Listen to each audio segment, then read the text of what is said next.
Hello everybody, welcome back to our channel and thanks for tuning in. To start this video, I would like to say that if it was not a platform with censorship, I could be more specific, but I agree to respect some guidelines or the channel could be shut down.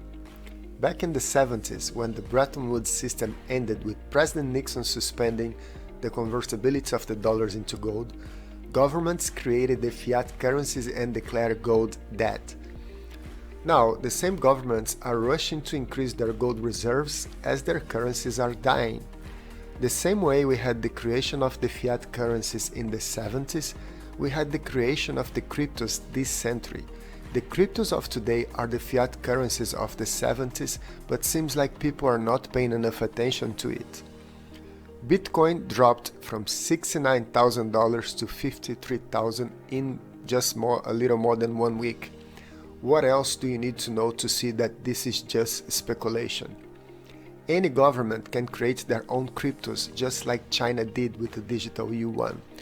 But governments cannot create gold. El Salvador, Zimbabwe can adopt Bitcoin, but the United States will never use any crypto that's not the digital dollar.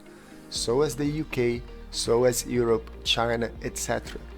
These countries will use only their own digital currency and not the cryptos that you buy on Coinbase, such as PancakeSwap coins.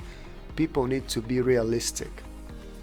When everything goes down, gold goes up, just like it happened Friday.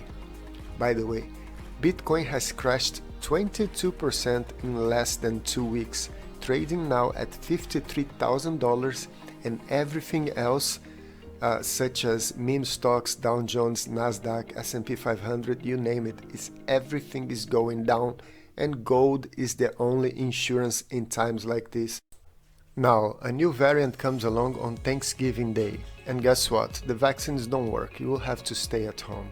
When the US is fighting with OPEC, releasing its emergency oil reserves to bring the oil prices down, the idea is to make it look like the global demand will collapse and everything will be shut down again.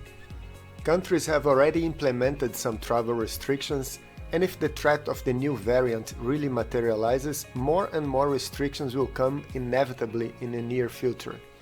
Remember in 2020, during the global lockdown there were no flights, no cruise ships, no driving to work, and when that happened the price of oil went negative $40.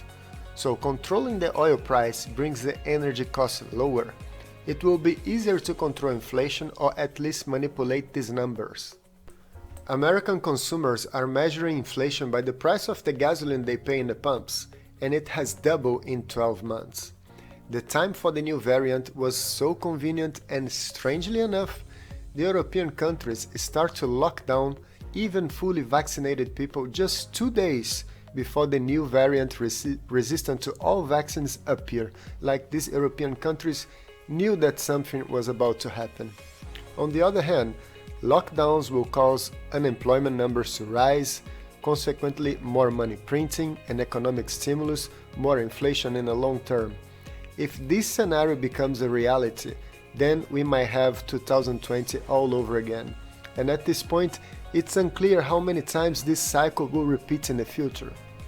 Fully vaccinated or not, the reality is that with the new variant, you will have to stay at home. It's not fiction, it's already happening in Europe right now. Obviously, the news of the new variant was enough reason to bring down an overvalued stock market, with the trading machine's algorithms starting a massive sell-off. Gold went up in dollar terms. Still, we must wait and see what will happen in the upcoming weeks and learn if the world will really move into full lockdown. Is this the Black Swan event that will change everything? Who knows? We live in very interesting times. Maybe the reset button was just pressed. If not, then it's about time to be. This will complete the video for today. Thanks for watching, protect your wealth, stay safe, take care.